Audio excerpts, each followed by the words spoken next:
On the morning of September 14, 1851, workers arriving at the Hapeville cotton processing facility in southern Georgia discovered their overseer lying beneath the massive iron press, his skull crushed beyond recognition. The machine's wheel had been turned exactly 17 times, enough pressure to compress 200 pounds of raw cotton into a single bale, or to reduce a human head to less than 3 inches thick. What made this death particularly disturbing wasn't just the brutality, but what the county sheriff found 3 days later: a small wooden step stool positioned perfectly beside the press, built for someone no taller than 4 feet. The murder weapon had been operated by a child. But not just any child. According to plantation records discovered in 1923 and immediately sealed by the Georgia Historical Society, the boy responsible had been purchased 8 months earlier for 8 cents, the price of a damaged tool. His name appears in only one document, his crime in none of the official records, and his fate remains one of the most deliberately obscured cases in antebellum Georgia history. What happened in that cotton press facility reveals something far more terrible than murder. Before we continue with the story of Hapeville's forgotten atrocity, I need to ask you something. This story contains truths that were buried for over a century, facts that powerful families spent generations trying to erase. If you're ready to hear what really happened in the shadows of Georgia's cotton empire, subscribe to this channel and hit that notification bell. And I'm curious. Comment below and tell me what state or city you're listening from. Are you in the South? Do you live near where these events unfolded? Let's discover together what the history books refuse to tell us. The story truly begins, not with violence, but with commerce. The kind of cold, calculated business that treated human beings as livestock and measured their worth in fractions of a dollar. Hapeville in 1851 existed as little more than a crossroads, a collection of structures serving the cotton economy that dominated Georgia like a white-flowered plague. The town itself consisted of 23 buildings, 2 churches, 1 general store, a blacksmith shop, and the rest. Homes of plantation owners who spent most of their time at their rural properties, coming to Hapeville only for business transactions or Sunday worship. But the true heart of Hapeville was the cotton facility, a sprawling complex of warehouses and processing equipment where raw cotton from surrounding plantations was compressed, weighed, and prepared for shipment to the textile mills of New England and England. The facility belonged to Cyrus Gantry, a man whose wealth came not from growing cotton, but from handling it, charging plantation owners for processing and storage, taking his percentage from every bale that passed through his machines. Gantry had inherited the business from his father in 1847 and had expanded it considerably, installing new presses imported from Philadelphia and hiring additional workers to handle the increased volume. He was 34 years old in 1851, married with 3 daughters, and considered himself a reasonable man who ran his operation efficiently and profitably. The processing facility operated year-round, but the true frenzy came during harvest season, August through October, when wagon after wagon arrived loaded with raw cotton, and the presses ran from dawn until well past midnight. The work was brutal, lifting, sorting, feeding the massive mechanical presses, operating the baling equipment, loading finished bales onto railway cars. Most of this labor was performed by enslaved men and women, 37 of them owned by Gantry, specifically for the facility's operation. One of Gantry's overseers was Tobias Stroud, a man of 41 years who had worked at the facility for nearly a decade. Stroud was known for his efficiency and his cruelty in equal measure. The enslaved workers feared him more than Gantry himself, and with good reason. Stroud believed in correction through pain, a philosophy he applied liberally with a leather strap he kept coiled at his belt. He lived in a small house adjacent to the facility, close enough to hear if work slowed during the night shifts, close enough to respond immediately to any disruption in productivity. Stroud had never married. His life was the facility, the machines, the constant rhythm of cotton being transformed from raw bolls into compressed bales worth their weight in gold. He took pride in the numbers, in the efficiency of his operation, in his ability to extract maximum productivity from the workers under his control. He kept meticulous records of every bale processed, every hour worked, every instance of what he called defiance that required correction. But Tobias Stroud had a peculiarity that others noticed but rarely mentioned. He collected, not valuable things, not coins or jewelry or art. He collected the broken and damaged, the objects others discarded. His small house was filled with cracked pottery he'd mended, clocks that no longer kept proper time but still ticked, furniture with missing legs propped up with wooden blocks. He found value, he told the few who asked, in things others considered worthless. This philosophy extended beyond objects. In February of 1851, a slave auction took place in Hapeville, not a large affair, just the liquidation of an estate after its owner, Nathaniel Vickers, had died suddenly of apoplexy.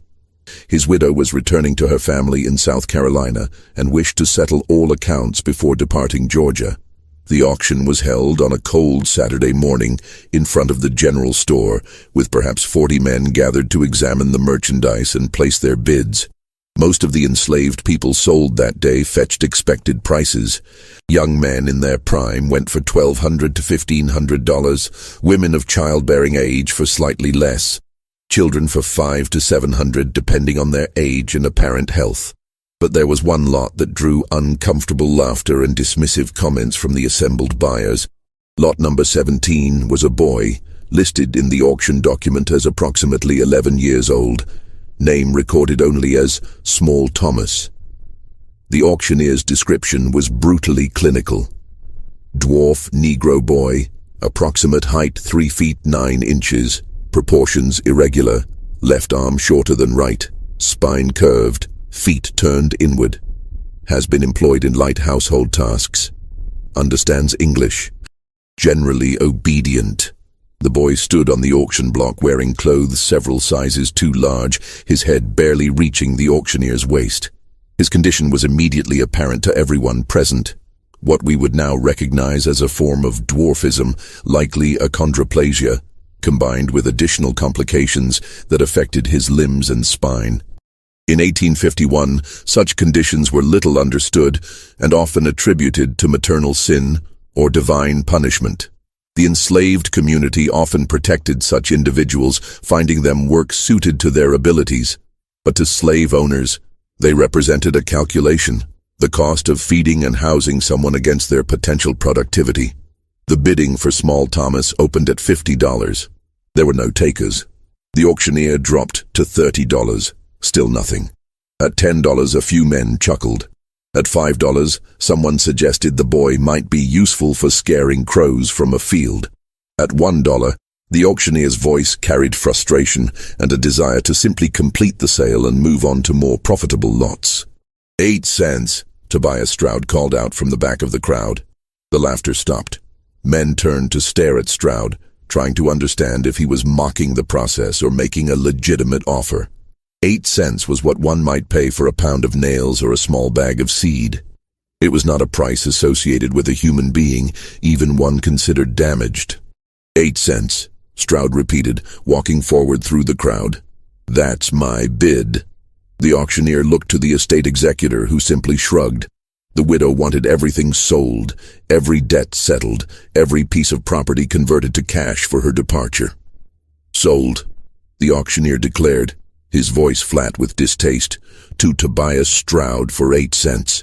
Stroud paid the money immediately, pulling out 8 copper pennies from his coat pocket and placing them in the auctioneer's hand one at a time, letting each coin clink against the others. Then he walked to the auction block, looked down at Small Thomas, and spoke in a voice loud enough for those nearby to hear. You're mine now. You'll work at the cotton facility. You'll do what I tell you when I tell you, and you'll do it well, do you understand? The boy nodded once, his dark eyes meeting Stroud's for just a moment before dropping to the ground. Those who witnessed the exchange would later remember that moment, would remember the boy's expression as unreadable, not fearful, not defiant, simply blank, as if something behind his eyes had gone dark. Stroud led his new acquisition through the streets of Hapeville, the boy struggling to keep pace with his uneven gait, his twisted feet making each step a visible effort. They arrived at the cotton facility just as the afternoon shift was beginning, the sound of machinery already filling the air with its rhythmic thunder. "This here is what I paid 8 cents for," Stroud announced to the workers in the main processing area, his hand gripping the boy's shoulder. "But even things bought cheap have use. He's small enough to crawl into spaces you can't reach, to clean under the machines, to fetch tools from tight spots. His fingers work fine, I seen that much. So he'll earn his keep, same as all of you." What Stroud didn't announce, what he kept to himself in those first weeks, was his real motivation for the purchase. Yes, the boy could fit into small spaces. Yes, there was practical value in that. But there was something else. Something that satisfied a need Stroud himself probably didn't fully understand. The ownership of something broken, something he could shape and control absolutely. Something that proved his belief that even the most damaged thing had value, if only you knew how to extract it. Small Thomas was given a corner in the facility's storage barn where other workers slept, provided with a thin blanket and a wooden crate for his few possessions. He was fed the same rations as the others: cornmeal, occasionally salt pork, sometimes molasses. The work began immediately. Crawling beneath the massive presses to retrieve dropped tools or cotton fragments, cleaning the thick grease from gears that regular-sized workers couldn't reach, fetching water in buckets he had to grip with both hands because of his proportions. The other enslaved workers showed him kindness when Stroud wasn't watching. A woman named Bess, who cooked for the facility workers, would save him extra portions of food, slipping them to him when she could. An elderly man called Prophet, who maintained the equipment, showed him which machines were most dangerous, which spaces to avoid, how to tell when a press was about to engage its mechanisms. They tried to shelter him, these people who had their own burdens, their own daily struggles for survival. But Tobias Stroud watched everything. In the months that followed, Stroud developed what he called a training program for the boy. It began with simple tasks performed under observation, Stroud timing each one with a pocket watch, recording the results in a small leather notebook he kept. If the boy completed a task in the expected time, he received his full ration that evening. If he failed to meet the standard, the ration was reduced. This was the first level of control, hunger as motivation. The second level came in April, 2 months after the purchase. Stroud had a wooden sign made, crude letters burned into a pine board. 8-cent boy. He hung this sign around Thomas's neck with a leather cord, forcing him to wear it during all working hours. When other enslaved people objected, suggesting it was needlessly cruel even by the standards of the facility, Stroud's response was chilling in its logic. He needs to know his value, so he can appreciate that I'm giving him the chance to prove he's worth more. When he's earned back his purchase price in productivity, I'll take the sign off, not before. By Stroud's calculations, at 8 cents, with the boy's limited capabilities, the sign would remain around his neck for approximately 7 years. This assumed, of course, that the boy survived that long. Many didn't think he would.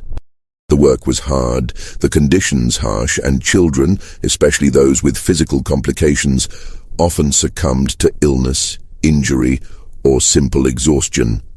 But small Thomas survived. More than that, he adapted. He learned to move through the facility with surprising speed, despite his disability, his uneven gait becoming almost rhythmic as he navigated between machines and workers. He learned which tasks he could perform quickly, which required more time, how to anticipate Stroud's demands before they were voiced. He learned to make himself useful in ways that went beyond Stroud's original intentions, and this, perhaps, was his first mistake, because Tobias Stroud noticed everything. And what he noticed by the summer of 1851 was that the boy he'd purchased for 8 cents was proving to be more valuable than anticipated. Small Thomas could indeed fit into spaces no one else could reach, but he'd also developed an understanding of the machinery itself, how the presses worked, how the gears meshed, which bolts needed tightening, which parts were wearing down and needed attention. Prophet had taught him well, perhaps too well. In late July, during the early phase of the harvest season, a mechanical problem threatened to shut down the main cotton press for several days. One of the drive chains had broken and fallen into the gear mechanism deep inside the press housing, a space too small for any adult to access, too dangerous to disassemble the entire machine when cotton was arriving by the wagon load and plantation owners were demanding quick turnaround. Stroud looked at the problem, looked at small Thomas, and saw his solution. "Boy," he said, his voice carrying that tone of command the enslaved workers knew meant absolute obedience was required. "You're going in there to get that chain. I'll walk you through what you need to do." Prophet had stepped forward then, his old face creased with concern. "Mr. Stroud, sir, that space ain't safe. If someone was to engage the mechanism while he's inside—" "No one's going to engage nothing," Stroud snapped. "I'll be right here watching." Boy goes in, retrieves the chain, comes back out. Simple. It wasn't simple. The space inside the press housing was barely large enough for the boy's body, requiring him to crawl on his stomach through gaps between iron plates and wooden frames, all coated in thick grease and cotton lint. The heat inside was suffocating, the air thick with oil fumes. And everywhere, just inches from his body, were the massive gears and plates that, if activated, would crush him instantly. But small Thomas crawled inside. Following Stroud's shouted instructions, he worked for nearly an hour in that mechanical darkness, his twisted hands fumbling with the heavy chain, trying to work it free from where it had lodged. The other workers stood in absolute silence, barely breathing, listening to the sounds of metal scraping metal, the boy's labored breathing, Stroud's voice directing every movement. When small Thomas finally emerged, covered in black grease, the chain clutched in his hands, dragging it behind him like a prisoner's shackle. Something had changed in his expression. The blankness was still there, but underneath it, those who looked closely might have seen something else, a calculation, an awareness, a kind of knowledge that came from spending an hour inches away from the machinery that could end his life with a single lever pull. Stroud had taken the chain, examined it, then looked down at the boy. "See? You're worth more than 8 cents after all. Keep proving it, and maybe that sign comes off sooner than I thought." But he didn't remove the sign. Not then. Not in the weeks that followed, even as the boy continued to prove useful, continued to perform tasks others couldn't, continued to crawl into dangerous spaces to retrieve dropped tools or clear jammed mechanisms. The sign remained, a constant reminder. 8 cents. That's what you are. That's all you'll ever be unless I decide otherwise. By early September, the harvest season was at its peak. The facility operated around the clock, with workers sleeping in shifts, the machines never stopping, the smell of cotton and sweat and machine oil creating a fog that hung over Hapeville like morning mist. Stroud himself barely slept, moving through the facility at all hours, checking productivity, demanding faster work, using his leather strap when he felt workers were slowing down. Small Thomas had been assigned to the night shift, working from sunset until dawn, primarily maintaining the area around the main press where Stroud himself usually stationed during the busiest hours. The boy would fetch water, clean the work area, remove cotton debris, and, increasingly, be called upon to make minor adjustments to the machinery when something seemed off. It was during these night shifts, when the facility was lit only by oil lanterns and the work took on a hypnotic, exhausting rhythm, that the other workers noticed small Thomas watching the press. Not just glancing at it, but studying it with an intensity that seemed unusual for someone so young.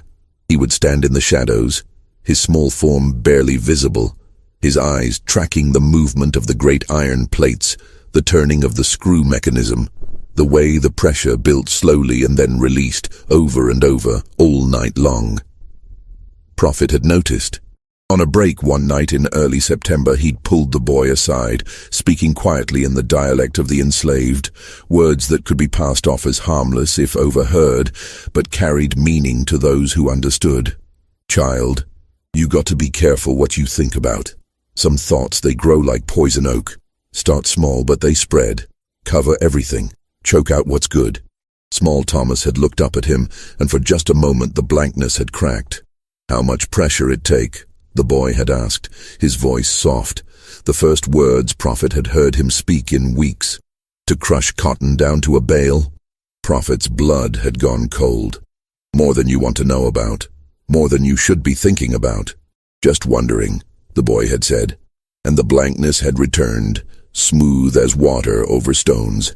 3 days later, on the morning of September 14th, 1851, Tobias Stroud was found dead beneath the main cotton press. The discovery came at dawn, when the morning shift workers arrived to relieve those who'd worked through the night. The facility should have been full of activity, but instead they found an unusual silence. The main press had been shut down, its massive mechanism frozen mid-cycle. Oil lamps still burned at their stations, casting flickering shadows across walls stained with years of cotton dust. And there, beneath the press itself, visible in the growing morning light, streaming through the high windows, was Tobias Stroud, or what remained of him. His body was positioned on the press bed, the massive iron plate suspended approximately 3 inches above where his head should have been. The word should is crucial here, because Tobias Stroud no longer had a head in any recognizable sense. The press plate had come down with such force and been worked with such methodical precision that what lay beneath was little more than a dark stain spreading across the cotton batting used as cushioning for the bales. Samuel Rutledge, the plantation owner who arrived with that first morning shift, would later testify that he couldn't look at it direct for more than a second. The body below the neck appeared untouched. Stroud's clothes were intact, his arms at his sides, his legs straight. But above the shoulders was simply absence. The iron plate rested on the press bed itself, with perhaps half an inch of organic matter spread between metal and wood, compressed with such thoroughness that nothing remained in 3 dimensions. What made the scene even more disturbing was its precision. This was not a clumsy accident. Not someone caught by surprise when machinery engaged unexpectedly. The press had been operated with care, with knowledge, with an understanding of exactly how many turns of the great wheel were needed to achieve complete compression. Someone had positioned Stroud on the press bed, whether through force, unconsciousness, or deception wasn't immediately clear, and then had worked the mechanism with deliberate intent. The wheel itself showed signs of this deliberation. The cotton press operated by manual labor. 2 men would typically turn the large wooden wheel that engaged an iron screw mechanism, building pressure slowly but inexorably, compressing the raw cotton into the dense bales required for shipping. It took strength and coordination, but more than that, it took knowledge. Understanding when to stop, how to release the pressure, how to reset the mechanism. This wheel had been turned 17 times, they would later determine by counting the position of marks on the screw mechanism. Each complete rotation added thousands of pounds of pressure. After 10 rotations, cotton was compressed to half its original volume. After 15, it became dense as hardwood, the fibers crushed together into something barely resembling the soft bolls that had arrived from the fields. After 17 rotations, the pressure was sufficient to drive every ounce of air, every drop of moisture, every hint of softness from whatever was caught beneath that iron plate. But here was the detail that would obsess the investigation. The wheel was positioned nearly 8 feet off the ground, its handles designed for men of average height to grip and turn with their full body weight. How had someone short enough to require a step stool managed to apply the force necessary to turn it 17 times? The answer was found 3 feet from the press. A wooden step stool, carefully constructed from scrap lumber, its surface showing scuff marks and indentations consistent with someone standing on it repeatedly, shifting their weight, using it as a platform to reach the wheel handles. But this stool was built low, barely 15 inches high. Whoever had used it to operate the press stood no taller than 4 feet. Sheriff Edmund Howell arrived at the facility within an hour of the body's discovery. Howell was 60 years old, a veteran of frontier law enforcement who'd seen violence in many forms during his decades serving Georgia's rural counties. But even he, according to his report filed with the county clerk, found the scene to present circumstances most disturbing to contemplate. His initial assessment focused on the obvious questions. Who had been working the night shift? Where were those workers now? Who had access to the facility during the hours when this must have occurred? The answers came quickly, but they brought more questions. The night shift had consisted of 12 enslaved workers, supervised by Tobias Stroud himself. This was standard during harvest season. Stroud often took night supervision personally, believing the workers needed his presence to maintain productivity during the exhausting overnight hours. According to the workers now being questioned, Stroud had been alive and active until approximately 3 in the morning, when he'd made his usual rounds of the facility, checking each station, noting productivity in his leather notebook. After that point, accounts grew hazier. The work was hypnotic, exhausting, the kind that made time stretch and contract strangely. Men would work for what felt like an hour, and discover only 20 minutes had passed. Or the reverse, in the flickering lamplight, with the constant noise of machinery, the counting of bales, the rhythmic movements of labor, it was entirely possible for someone to disappear for an hour without being immediately missed. What the workers could confirm was that Small Thomas, and this is when the sheriff first learned about the 8-cent purchase, the sign still found lying near the boy's sleeping corner, had been assigned to the main press area that night. His job was to keep the area clean, to fetch water for the men operating the press, to clear cotton debris, to assist with minor mechanical issues. "Where is this boy now?" Sheriff Howell had asked. No one knew. His sleeping corner in the storage barn was empty. His blanket was folded neatly, the wooden sign with 8-cent boy burned into it lying on top of the crate that held his few possessions. A tin cup, a worn shirt too large for his frame, a small smooth river stone that Prophet said the boy had found and kept for reasons unknown. The search began immediately. 20 men spread through Hapeville and the surrounding countryside, checking barns, searching wooded areas, questioning anyone who might have seen a small boy traveling alone.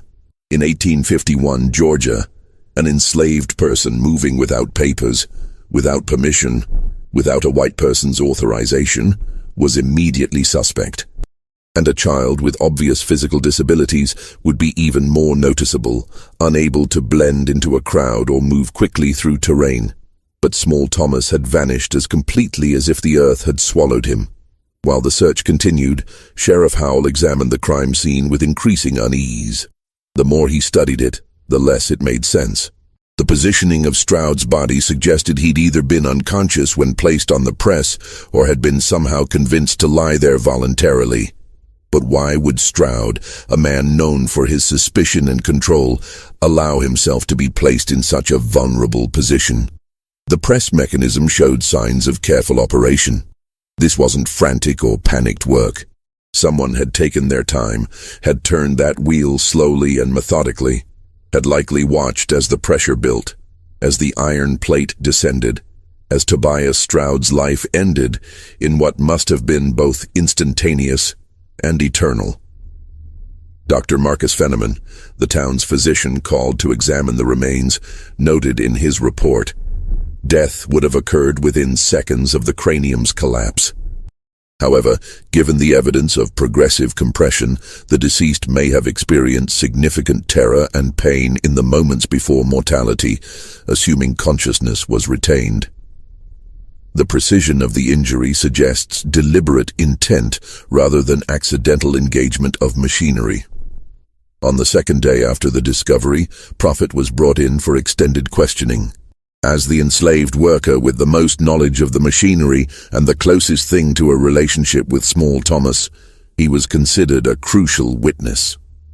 The questioning took place in Hapeville's one-room jail, Sheriff Howell sitting across a rough wooden table from the elderly black man, whose hands shook slightly, not from fear, but from the arthritis that plagued his joints after decades of manual labor. "Tell me about the boy," Howell said, his voice neither kind nor cruel, simply matter-of-fact. "What was he like? Did he speak about Stroud? About the work?" Prophet had chosen his words carefully, knowing that anything he said could result in punishment for himself or others.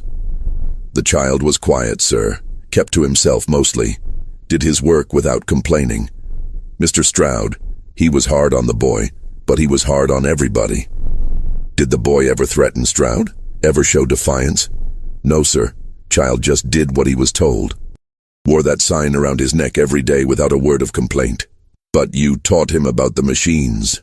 Howell pressed. You showed him how they worked. Prophet had felt the trap closing. Yes, sir. So he'd know how to stay safe. So he wouldn't get hurt doing the jobs Mr. Stroud gave him. Those machines, they'll kill you quick if you don't understand them. So he understood them well enough to operate them. Sir, that press requires 2 strong men to turn that wheel. The boy couldn't hardly reach it even with that stool. His arms aren't the same length. His back is twisted. He couldn't generate the force needed. This was the central contradiction that plagued the investigation. Every man who worked the facility confirmed that operating the main press required significant strength and coordination. Even with a step stool, even with knowledge of the mechanisms, how could a small boy with physical disabilities manage what typically required 2 adult men working in coordination? Sheriff Howell had stood and walked to the jail's small window, looking out at Hapeville's dusty Main Street. Unless, he'd said slowly, he wasn't working alone. Unless someone helped him, someone strong enough to turn that wheel while the boy directed the operation. The implication was clear. This wasn't the crime of a child acting alone. This was conspiracy. This was multiple enslaved people working together to murder their overseer. And in 1851, Georgia, such an accusation carried implications far beyond a single facility, a single crime. The entire social order was built on the assumption that enslaved people, however they might feel about their condition, would not organize against their masters. Individual acts of defiance, yes, running away, breaking tools, working slowly, but coordinated murder. That suggested something far more dangerous to the system. Over the next week, every enslaved person who'd worked the night shift was questioned separately, their accounts compared, contradictions noted. Sheriff Howell was looking for signs of collusion, evidence that this had been planned, that multiple people had been involved. He was particularly interested in the hours between 3 a.m., when Stroud was last seen alive by multiple witnesses, and dawn, when the body was discovered. But the accounts were frustratingly consistent. Everyone had been at their assigned stations, working continuously, focused on meeting the quotas that Stroud himself had set. No one had seen anything unusual. No one had heard anything beyond the normal sounds of machinery and labor.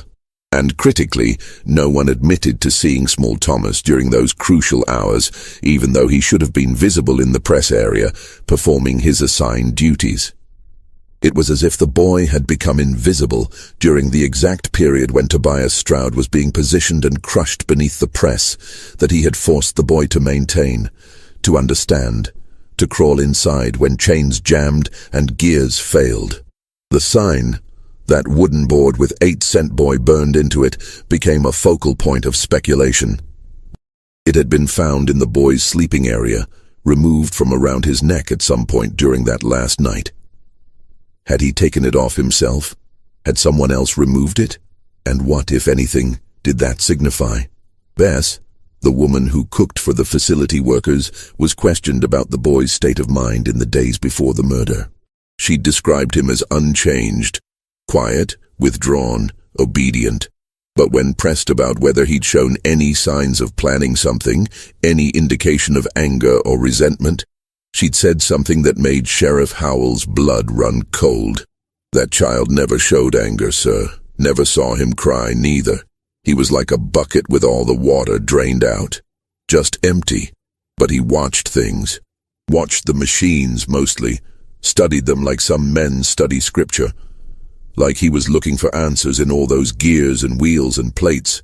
Answers to what? Howell had asked. How things work, I suppose. How pressure builds, how things break.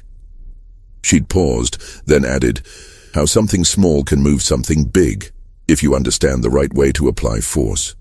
This was as close to an accusation as anyone would come. The code was clear. Bess was telling him without saying it directly that the boy had been planning something, studying the machinery not to maintain it, but to understand it as a weapon. But where was he now? How had a child with a distinctive appearance and physical limitations vanished so completely in a rural county where everyone knew everyone, where strangers were immediately noted, where the enslaved population was constantly monitored? The search expanded. Notices were posted in surrounding counties. Slave catchers were hired to scour the woods and back roads. The reward for his capture started at $10, more than 100 times what Tobias Stroud had paid for him, and eventually rose to $50 as the days passed without any sign of the boy. And then, on September 22nd, 8 days after the murder, a discovery was made that changed everything. A farmer named Josiah Teague, working his land roughly 8 miles northeast of Hapeville, found something unusual while clearing brush near Redemption Creek, a shallow waterway that wound through the county before joining larger rivers that eventually reached the Atlantic. The creek was low due to the summer drought, revealing a sandbar that was normally submerged, and on this sandbar, Teague discovered a set of child-sized footprints preserved in dried mud. But these weren't normal footprints. They were irregular. The left foot turned inward, the right appearing to drag slightly, exactly consistent with Small Thomas's documented disability. The prints led from the creek bank into the water, then disappeared where the current had presumably carried them away. Following the tracks backward, Teague discovered a small hollow beneath the exposed roots of a massive oak tree, a space barely large enough for a child to crawl into, and inside this hollow, the torn remnants of a shirt, definitely too large for whoever had worn it, and a single copper penny pressed into the soft earth as if someone had clutched it tightly before letting it fall. Sheriff Howell arrived at the site within hours, bringing Prophet with him to confirm the significance of what had been found. The old man had examined the footprints carefully, his face impassive, then confirmed what Howell already suspected. "That's the boy's walking pattern, sir. Can't be nobody else." The timeline that emerged was chilling in its implications. The tracks and the hollow suggested that Small Thomas had reached this location sometime during the night of the murder or early the following morning, a distance of 8 miles from Hapeville, covered by a child with severe mobility limitations, moving through darkness across unfamiliar terrain. But the tracks led into the creek and disappeared. Had the boy drowned, his body swept downstream by the current?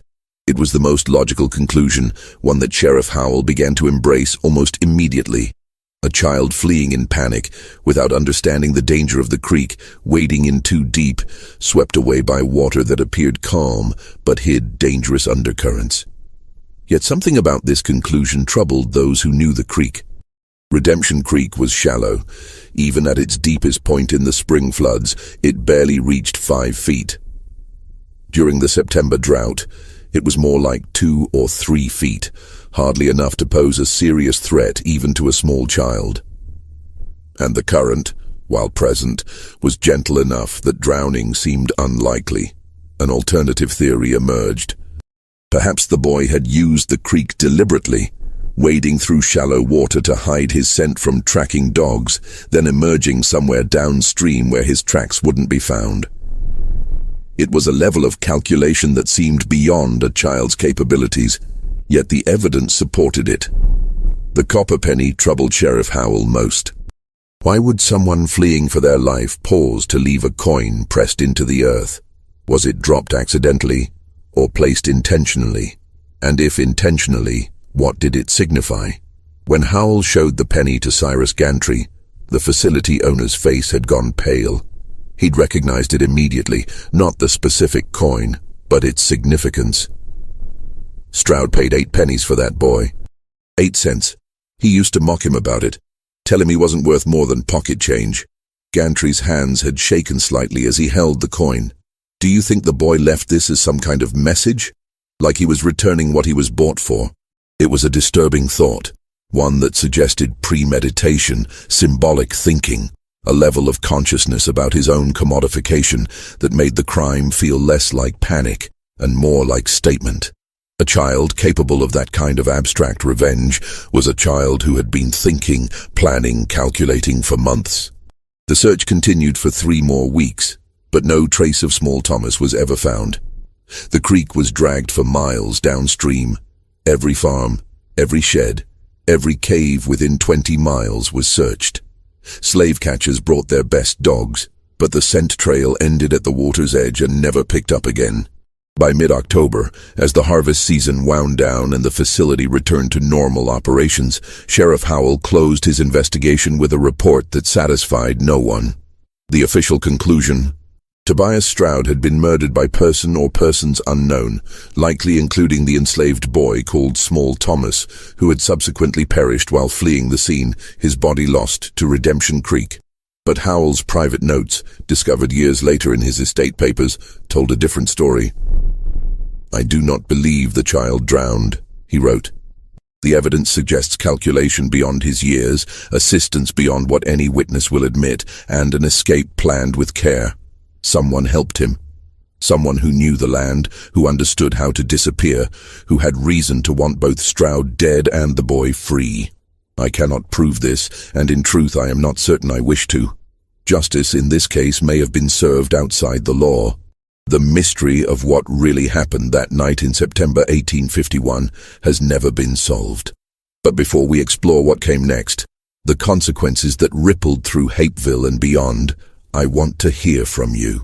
Do you think Small Thomas acted alone? Could a child really have the strength and knowledge to operate that press? Drop your theories in the comments below, and if this story is keeping you on edge, hit that like button and share it with someone who loves dark historical mysteries. Now, let's discover what Hapeville tried so desperately to bury. The death of Tobias Stroud should have sparked outrage, demands for justice, public executions as examples. Instead, what followed was something far stranger, a conspiracy of silence that spread through Hapeville like fog. In the weeks following Stroud's death, something unexpected happened in Hapeville. The story began to change. Not dramatically, not all at once, but gradually, subtly, the way a photograph fades when left in sunlight. The initial newspaper reports in the Hapeville Gazette had been detailed and lurid, describing the brutal murder by savage hands and the hunt for the monster responsible. But by late October, subsequent articles grew shorter, vaguer, less interested in the specifics. By November, the story had disappeared entirely from the local press, replaced by mundane reports of cotton prices and upcoming church socials. This wasn't accidental. Cyrus Gantry had quietly approached the newspaper's editor, Horace Kimball, with a proposal. The continued reporting of this incident is damaging to business confidence. Plantation owners are nervous about sending their cotton to a facility associated with murder. Perhaps it would be better for everyone if we allowed this unfortunate matter to fade from public attention. The amount of money that changed hands was never recorded, but Kimball's sudden ability to upgrade his printing press that winter suggested the conversation had been profitable. But Gantry's motivation wasn't just business protection. There was something else, something that bothered him about the whole affair. In the weeks after Stroud's death, as he'd gone through his overseer's personal effects, Gantry had discovered Stroud's notebook, the leather-bound journal where he'd recorded every detail of the facility's operations, every worker's productivity, every instance of what he called correction. The notebook's final entries disturbed Gantry deeply. In the weeks before his death, Stroud had become obsessed with Small Thomas, filling pages with observations about the boy's capabilities, his understanding of machinery, his movements through the facility. But the tone had shifted from the clinical documentation of earlier entries to something darker, more personal. August 29th, the 8-cent boy completed retrieval from press housing in 42 minutes, 7 minutes faster than previous attempt. His understanding of the mechanisms continues to exceed expectations. "I believe I have found something remarkable in this damaged creature. With proper training, he may prove my thesis, that value exists even in what others discard." September 3rd, observed the boy watching the main press during night operations. His focus was absolute, studying each rotation of the wheel, each engagement of the screw mechanism. When questioned, he claimed simple curiosity. I do not believe him. There is calculation behind those eyes. September 8th, The boy asked me today how much force the press generates at full compression. I told him enough to compact 500 pounds of cotton into a 200-pound bale. He nodded and said nothing more, but I saw him counting on his fingers afterward, doing arithmetic in his head. What is he calculating? The final entry was dated September 13th, the night before Stroud's death. I have made a decision regarding the 8-cent boy. His productivity has exceeded all expectations. Tomorrow, I will remove the sign from his neck and inform him that he has earned back his purchase price through his labor. I believe this will provide motivation for continued excellence. Perhaps I will even teach him to read and write. A damaged tool properly maintained can serve for years. Gantry had stared at that final entry for a long time, trying to understand its implications. Stroud had planned to free the boy from the humiliation of that sign, had planned to reward him, had perhaps even planned to treat him with something approaching kindness. And yet the very next night, Stroud was dead beneath the press, and the boy had vanished. Had Small Thomas known about Stroud's intention? Had someone told him, thinking it would be welcome news? And if so, why would he choose that exact night to commit murder, when his situation was about to improve? Unless the boy hadn't believed it. Unless 8 months of degradation, of being valued at less than a pound of nails, of wearing that sign every day while performing the most dangerous and demeaning work. Unless all of that had created a debt that couldn't be forgiven with a simple gesture of mercy. Unless the damage went deeper than Stroud had ever understood. Gantry had burned the notebook. He told no one about its contents, not Sheriff Howell, not his wife, not the other facility owners.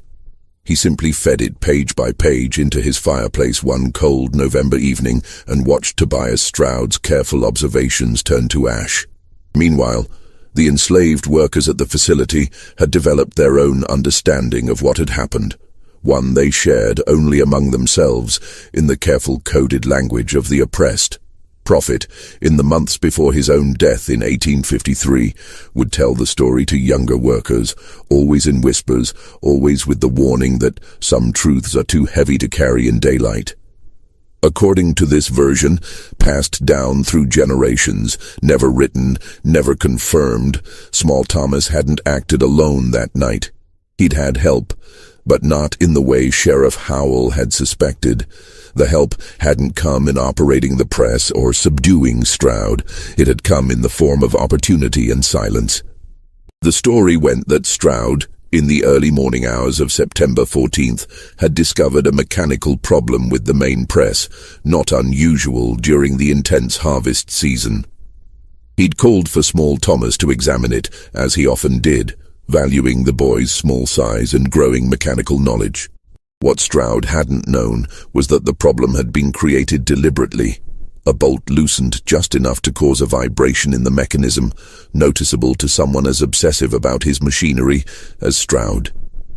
While Stroud bent over the press bed, examining the source of the problem with a lantern, explaining what he was looking for, the boy had simply acted.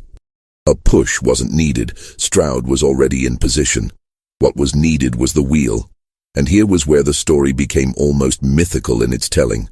The boy had used Stroud's own body weight. The press wheel had a release mechanism, a lever that, when pulled, would cause the iron plate to drop suddenly by several inches before catching on a lower gear. It was a safety feature, designed to quickly release pressure if something went wrong. Small Thomas had pulled that lever while Stroud's head was beneath the plate, and the initial drop, perhaps 6 inches, had been enough to stun him, to pin him, to make resistance impossible. After that, turning the wheel hadn't required 2 men's strength. It had required only time, patience, and the mechanical advantage of the step stool the boy had built over weeks from scrap lumber, hidden in plain sight among the facility's clutter. 17 turns. Approximately an hour of work, turning the wheel a quarter rotation at a time, resting, turning again, each rotation adding pressure, each adding inevitability. And the other workers? They had heard nothing unusual because the sound of the press operating was normal. They had seen nothing because they had practiced the most essential survival skill of the enslaved, the ability to not see what might get them killed for witnessing. When questioned later, they spoke truth. They had been at their stations working. They simply failed to mention that they had deliberately never looked toward the main press during those crucial hours, had deliberately focused on their own tasks with unusual intensity, had created a circle of willful blindness that allowed what needed to happen to happen. This version of events explained much: the precision of the crime, the lack of struggle, the boy's escape. But it also raised darker questions. If the other workers had known, had participated through their silence, had created the opportunity, did that make them accomplices to murder? Or was their inaction simply another form of survival in a system where resistance could mean death? By the spring of 1852, Hapeville had largely moved past the Stroud incident. The cotton facility continued operations under new management. The harvest that year was strong, and profits were good.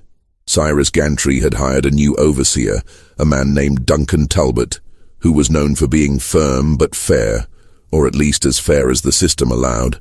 But something had changed in the facility's atmosphere, something the enslaved workers felt but couldn't quite articulate. There was a sense of possibility now, a tiny crack in the absolute power that had governed their lives. Stroud's death had proven something. The system wasn't invulnerable. The masters weren't untouchable. Under the right circumstances, with enough pain, enough cause, enough calculation, resistance was possible. This didn't manifest in open rebellion, nothing so dramatic or suicidal, but in the small acts of daily life. A tool that went missing and was never found. A machine that developed mysterious problems, work that took just a bit longer than it should. Nothing provable, nothing that could be punished, but a general slowing.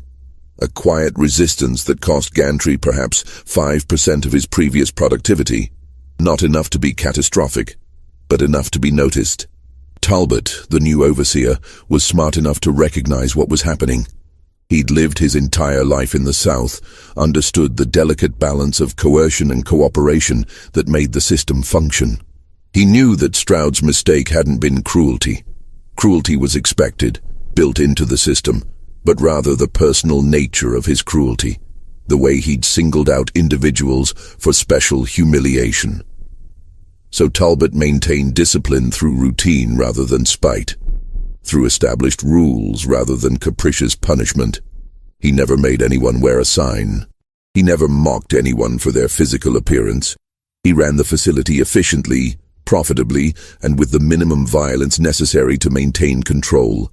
And in doing so, he ensured that the memory of Tobias Stroud faded even further, became just another story of a man who'd pushed too hard and paid the price. But there was one person who couldn't let it go. Stroud's widow, Margaret, who had moved back to her family in Virginia after her husband's death. She had inherited nothing from Stroud. He'd died without a will, and his assets had been minimal anyway, most of his income having gone to gambling debts she'd known nothing about. But she'd inherited his questions, his unfinished business, his ghost. In the summer of 1852, Margaret hired a private investigator named Chester Wardle, paying him with the last of her widow's settlement to discover what really happened to her husband. Wardle was an unusual character for the time, a former Pinkerton agent who'd left the agency after a disagreement about methods and now worked independently, taking cases that interested him regardless of their profitability. What interested Wardle about the Stroud case wasn't the murder itself. He'd investigated dozens of killings in his career, but rather the elaborate silence that surrounded it. "In my experience," he wrote to Margaret, "when everyone agrees on a story, it's usually because they've agreed to lie." Wardle spent 6 weeks in Hapeville and the surrounding county, interviewing anyone who would talk to him, examining records, visiting the crime scene repeatedly. His methods were thorough and often unorthodox.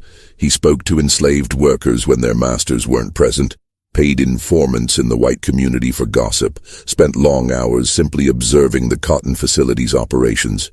His final report to Margaret, dated August 15, 1852, was devastating in its conclusions. "I believe your husband was indeed murdered by the boy called Small Thomas, likely with the tacit cooperation of other enslaved workers at the facility. However, I must tell you that in investigating your husband's treatment of his workers, I discovered patterns of behavior that, while legal under current law, were extraordinarily cruel, even by the standards of this institution. The boy in question was subjected to deliberate humiliation and degradation, was forced into dangerous situations repeatedly, and was treated as less than human even among a population already denied humanity by law. I cannot condone murder, but I can understand it. Your husband created the circumstances of his own death. The report continued with details that made Margaret weep, not from grief, but from shame. Descriptions of Stroud's collection of damaged people and objects, accounts of the sign he'd forced the boy to wear, testimony about the dangerous work he'd assigned to a child with physical disabilities.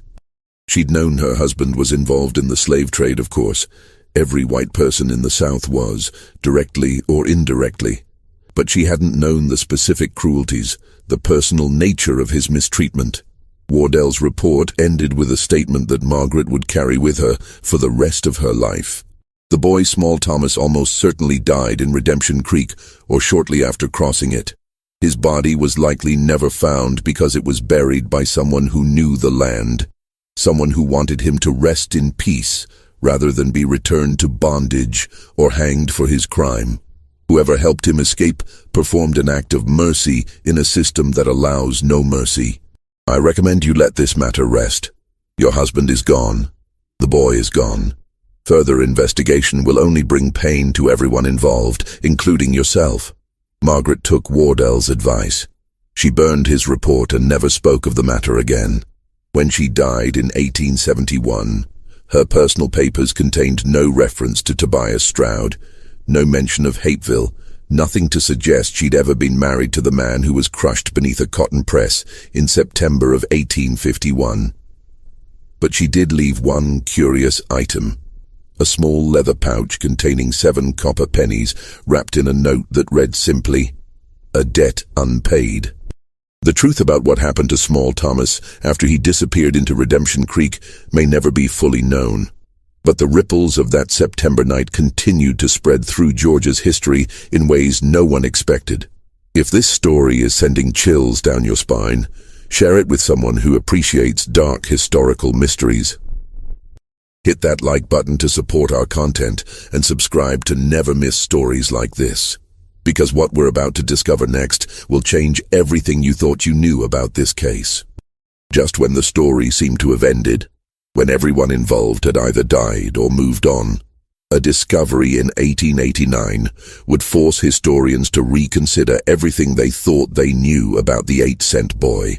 In March of 1889, a remarkable event occurred that would briefly resurrect the long-forgotten story of Tobias Stroud's murder. A crew of workers building a new railroad line through what had once been the outskirts of Hapeville, now absorbed into Atlanta's growing sprawl, made a discovery that shocked everyone involved. Approximately 12 miles from the original cotton facility, in an area that had been dense forest in 1851 but was now being cleared for development, the workers found a small cabin hidden in a hollow. The structure was collapsing, nearly reclaimed by the woods, but inside, preserved by the dry conditions and protected from the elements, they found human remains. The skeleton was small, obviously a child or young person, and showed signs of severe skeletal abnormalities consistent with dwarfism and spinal curvature. Next to the remains, a rusted tin cup, the rotted fragments of what had once been clothing, and most remarkably, a small wooden box containing 8 copper pennies arranged in a perfect circle. The discovery made the newspapers, and older residents of the area remembered the Stroud case. Sheriff Howell had been dead for 15 years by then, but his successor, Harold Vesper, ordered an examination of the remains. The county's new physician, Dr. Lawrence Brennan, estimated the skeleton had been in the cabin for 30 to 40 years, consistent with the 1851 timeline. But here was the mystery. The cabin itself showed signs of having been lived in, not just used as a hiding place. There were crude shelves, a stone circle for a fire, evidence of cooking, indications that someone had survived there for perhaps weeks or even months. The location was brilliant, remote enough to avoid discovery, but close enough to the railroad line, which had existed since the 1840s, that someone could have walked to it with great difficulty in a night or two of hard travel. Dr. Brennan's report raised more questions than it answered. The skeletal remains show no signs of violence or trauma beyond the pre-existing conditions. The individual appears to have died of natural causes, possibly exposure or illness. However, the arrangement of the pennies suggests deliberate placement, possibly a burial ritual performed by someone else. This raises the possibility that the deceased did not die immediately upon reaching this location, but survived for some time, possibly with assistance. The implication was staggering. Small Thomas hadn't drowned in Redemption Creek. He'd escaped, had reached this hidden cabin, had survived there for an unknown period before eventually succumbing to illness, exposure, or simply the complications of his physical condition. And someone had known about it, had perhaps helped him, had certainly buried him with those 8 pennies arranged in their symbolic circle. The exact amount Tobias Stroud had paid for him returned to him in death as a kind of strange dignity. But who had helped him? Who had known about this cabin? Who had provided the supplies that allowed him to survive those first crucial weeks? The answer came from an unexpected source. Among those who read about the discovery was an elderly black woman named Patience Freeman, who at age 76 was one of the oldest former slaves still living in the area. She'd been freed during the Civil War and had worked as a seamstress in Atlanta for decades, never speaking much about her past.